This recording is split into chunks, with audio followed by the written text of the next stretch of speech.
আসসালামু আলাইকুম রহমতুল্লাহ, কেমন আছেন আপনারা? আশা করি আল্লাহর অশেষ রহমত আপনারা ভালো আছেন। আমি আসছি আজকে পাটুরিয়া ফেরিঘাটে, তো এইখানে আসলাম। এইখানে এসে একটু ঘোরাঘুরি করতেছিলাম, হঠাৎ করে আপনার দৌলদিয়া থেকে মানুষজন ওই পার থেকে আর কি ফরিদপুর থেকে যে যাতায়াতের ব্যবস্থা আপনার ঢাকাতে, এই ব্যবস্থা ফেরিঘাটের মাধ্যমে বা লঞ্চের মাধ্যমে, টার্মিনালের মাধ্যমে যে যাতায়াতের ব্যবস্থা, সেখানে থেকে চোখ পড়লো। তো আপনাদের সাথে কিছু কথা শেয়ার না করলেই হয়। সেটা হলো, দেখছেন এই 2025 সালে এসে যোগাযোগ ব্যবস্থা এত ভালো হওয়ার পরে ফরিদপুর থেকে আপনার ঢাকার উদ্দেশ্যে যারা আসবে তাদের যোগাযোগ ব্যবস্থা কিন্তু সেই আগের মতোই নৌ ব্যবস্থা রয়ে গেছে।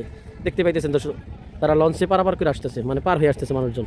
দেখছেন, আমি কতটুকু ভালো দেখাইতে পারতেছি আমি জানি না, কিন্তু দেখানোর চেষ্টা করতে। দেখছেন সেই আগের আমলেই রয়ে গেছে 2025 সালে এসে, এই যে তারা লঞ্চে এসে পার হয়ে ওই পার থেকে লঞ্চ উঠে পার হয়ে আসলো আর কি। তো সেক্ষেত্রে তাও ভালো, যোগাযোগ ব্যবস্থা খুবই ভালো।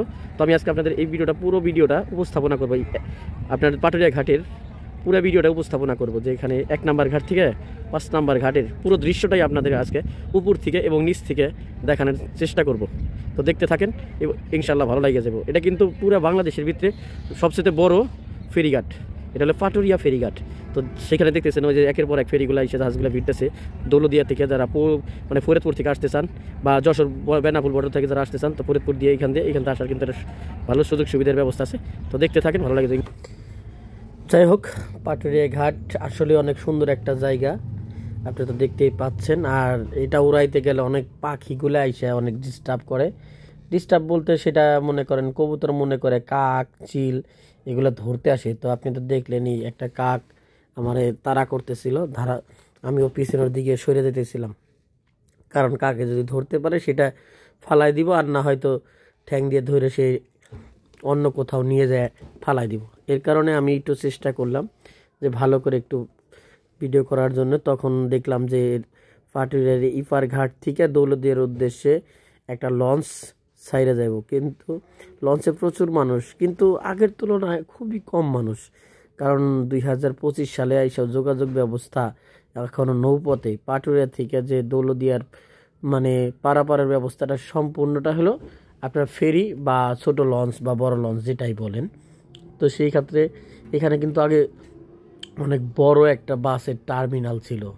সেই টার্মিনালটা আমি কতটুকু আপনাদের দেখাইতে পারতেছি ঠিক আমি বুঝতেছি না, তারপরেও আমি যতটুকু পারতেছি আপনাদের সাথে নিয়ে দেখার চেষ্টা করতেছি উপর থেকে। আসলে নিচ থেকে তো আমরা অনেক জিনিসই দেখি, উপর থেকে দেখলেও যে একটা সৌন্দর্য আছে, একটা সুন্দর জিনিস বোঝা যায় আর একটু ভালো লাগে।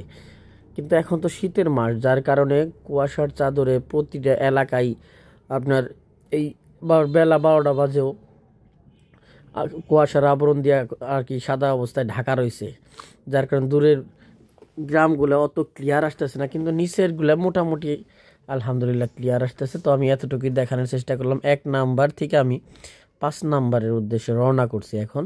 তো কি সুন্দর জায়গা সিস্টেম, তাই না? আমরা একই জায়গায় বসে আমরা 1 নাম্বার থেকে 5 নাম্বার ঘাট যাইতেছি। তো দেখতেই তো পাইতেছেন 5 নাম্বার ঘাটে আমি অবশ্য লাস্ট পর্যায়ে কিন্তু এসেই পৌঁছাইছি। এইখানে কিন্তু গত বছর এই জায়গাতে কিন্তু একটা ফেরি অনেকগুলো গাড়ি ঘুরিয়ে সহ বাস, ট্রাক, মোটরসাইকেল, সিএনজি নিয়ে কিন্তু এই ঘাটেই কিন্তু একটা ফেরি গেছে বছর আপনার তলায় গেছিলো, মানে ডুবে গেছিলো।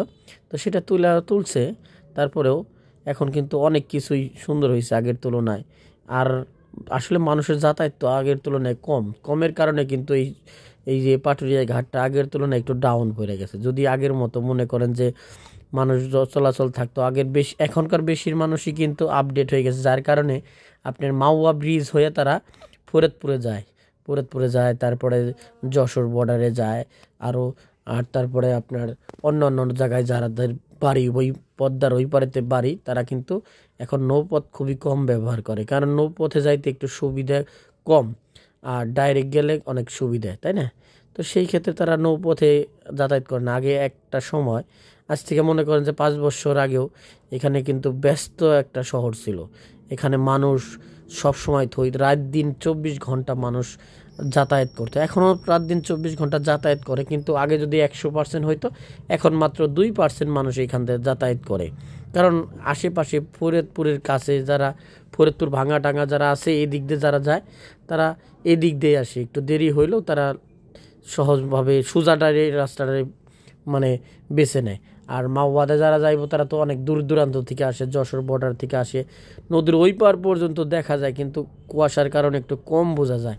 তারপরেও আমি আরেকবার ঘাটে আসলাম, তো একটা লঞ্চ আপাতত আইসে ভিড়ছে, নোঙর করছে।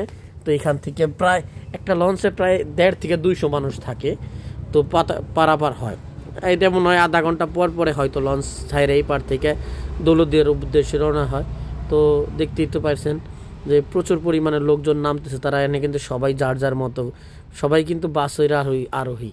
তা কেউ বাসে যাইবো, কেউ নিজস্ব গাড়িতে যাইবো, কেউ সিএনজিতে যাইবো, এরকম সিস্টেমে। আবার অনেক কিছু কিছু মানুষের বাড়িঘর এই আশেপাশে আছে।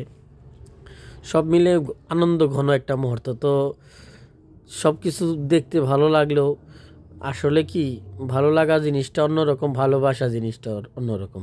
তাই ভালো লাগে গেলে অবশ্যই বাসা যাইব।